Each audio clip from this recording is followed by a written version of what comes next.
Clip number 370 انشاءاللہ عز و جل اس کلپ میں سورہ اعراف کی آیت نمبر 132 سے 133 تک کی تلاوت، ترجمہ اور تفسیر قرآن صراط الجنان سنیں گے۔ بسم اللہ الرحمن الرحیم، اللہ کے نام سے شروع جو نہایت مہربان رحمت والا ہے۔ وَقَالُوا مَهْمَا تَأْتِنَا بِهِ مِنْ آيَةٍ لِتَسْحَرَنَا بِهَا فَمَا نَحْنُ لَكَ بِمُؤْمِنِينَ۔ ترجمہ، اور فرعونیوں نے کہا، اے موسیٰ، تم ہمارے اوپر جادو کرنے کے لیے ہمارے پاس کیسی بھی نشانی لے آؤ، ہم ہرگز تم پر ایمان لانے والے نہیں۔ وَقَالُوا، اور بولے۔ اس سے پہلی آیت میں اللہ تعالیٰ نے فرعون اور اس کی قوم کی ایک جہالت اور گمراہی بیان فرمائی کہ انہوں نے قحط، خشک سالی اور پھلوں کی کمی کو حضرت موسیٰ علیہ السلام اور ان کے ساتھ والوں کی نحوست قرار دیا، اور وہ یہ نہ جان سکے کہ بارش کا نہ ہونا، نیز غلہ اور پھلوں کا کم یا زیادہ ہونا، یہ سب اللہ عز و جل کی قدرت سے ہے، اور ان سب چیزوں کا خالق اللہ تعالیٰ ہے، کسی مخلوق کا اس میں کوئی دخل نہیں۔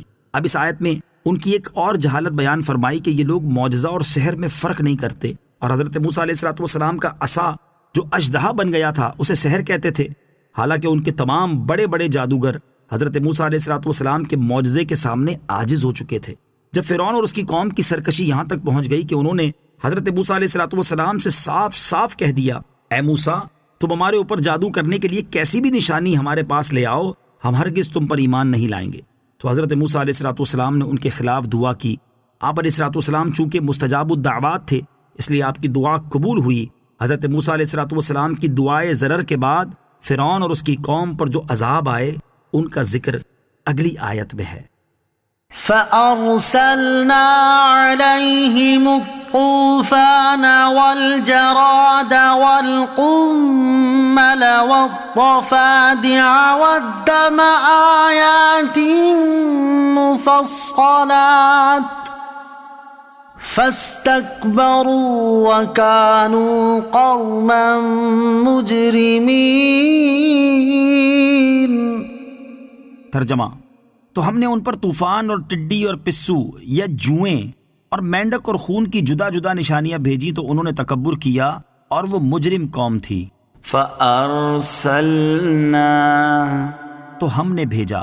جب جادوگروں کے ایمان لانے کے بعد بھی فرعونی اپنے کفر و سرکشی پر جمے رہے تو ان پر اللہ عز و جل کی نشانیاں پے در پے وارد ہونے لگیں، کیونکہ حضرت موسیٰ علیہ السلام نے دعا کی تھی کہ یا رب عز و جل، فرعون زمین میں بہت سرکش ہو گیا ہے اور اس کی قوم نے بھی عہد شکنی کی ہے، انہیں ایسے عذاب میں گرفتار کر جو ان کے لیے سزا ہو اور میری قوم اور بعد والوں کے لیے عبرت و نصیحت ہو۔ اللہ تعالیٰ نے طوفان بھیجا، ہوا یوں کہ بادل آیا، اندھیرا ہوا اور کثرت سے بارش ہونے لگی، قبطیوں کے گھروں میں پانی بھر گیا، یہاں تک کہ وہ اس میں کھڑے رہ گئے اور پانی ان کی گردنوں کی ہنسلیوں تک آ گیا، ان میں سے جو بیٹھا وہ ڈوب گیا، یہ لوگ نہ ہل سکتے تھے نہ کچھ کام کر سکتے تھے۔ ہفتے کے دن سے لے کر دوسرے ہفتے تک 7 روز اسی مصیبت میں مبتلا رہے، اور باوجود اس کے کہ بنی اسرائیل کے گھر ان کے گھروں سے متصل تھے، ان کے گھروں میں پانی نہ آیا۔ جب یہ لوگ عاجز ہوئے تو حضرت موسیٰ علیہ السلام سے عرض کی، ہمارے لیے دعا فرمائیے کہ یہ مصیبت دور ہو جائے تو ہم آپ پر ایمان لے آئیں گے اور بنی اسرائیل کو آپ کے ساتھ بھیج دیں گے۔ حضرت موسیٰ علیہ السلام نے دعا فرمائی تو طوفان کی مصیبت دور ہو گئی، زمین میں وہ سر سبزی و شادابی آئی جو پہلے کبھی نہ دیکھی تھی، کھیتیاں خوب ہوئیں اور درخت خوب پھلے۔ یہ دیکھ کر فرعونی کہنے لگے، یہ پانی تو نعمت تھا اور ایمان نہ لائے۔ 1 مہینہ تو عافیت سے گزرا، پھر اللہ تعالیٰ نے ٹڈی بھیجی، وہ کھیتیاں اور پھل، درختوں کے پتے، مکان کے دروازے، چھتیں، تختے، سامان، حتیٰ کہ لوہے کی کیلیں تک کھا گئیں اور قبطیوں کے گھروں میں بھر گئیں، لیکن بنی اسرائیل کے یہاں نہ گئیں۔ اب قبطیوں نے پریشان ہو کر پھر حضرت موسیٰ علیہ السلام سے دعا کی درخواست کی اور ایمان لانے کا وعدہ کیا، اس پر عہد و پیمان کیا۔ 7 روز یعنی ہفتے سے ہفتے تک ٹڈی کی مصیبت میں مبتلا رہے، پھر حضرت موسیٰ علیہ السلام کی دعا سے نجات پائی۔ کھیتیاں اور پھل جو کچھ باقی رہ گئے تھے انہیں دیکھ کر کہنے لگے، یہ ہمیں کافی ہیں، ہم اپنا دین نہیں چھوڑتے، چنانچہ ایمان نہ لائے، عہد وفا نہ کیا اور اپنے اعمال خبیثہ میں مبتلا ہو گئے۔ 1 مہینہ عافیت سے گزرا، پھر اللہ تعالیٰ نے کمل بھیجے۔ اس میں مفسرین کا اختلاف ہے، بعض کہتے ہیں کمل گھن ہے، بعض کہتے ہیں جو، بعض کہتے ہیں جوں، بعض کہتے ہیں ایک اور چھوٹا سا کیڑا ہے۔ اس کیڑے نے جو کھیتیاں اور پھل باقی رہے تھے وہ کھا لیے، یہ کیڑا کپڑوں میں گھس جاتا تھا اور جلد کو کاٹتا تھا، کھانے میں بھر جاتا تھا۔ اگر کوئی 10 بوری گندم چکی پر لے جاتا تو 3 سیر واپس لاتا، باقی سب کیڑے کھا جاتے۔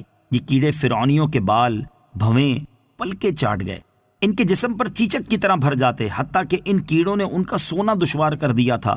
اس مصیبت سے فرعونی چیخ پڑے اور انہوں نے حضرت موسیٰ علیہ السلام سے عرض کی، ہم توبہ کرتے ہیں، آپ اس بلا کے دور ہونے کی دعا فرمائیے۔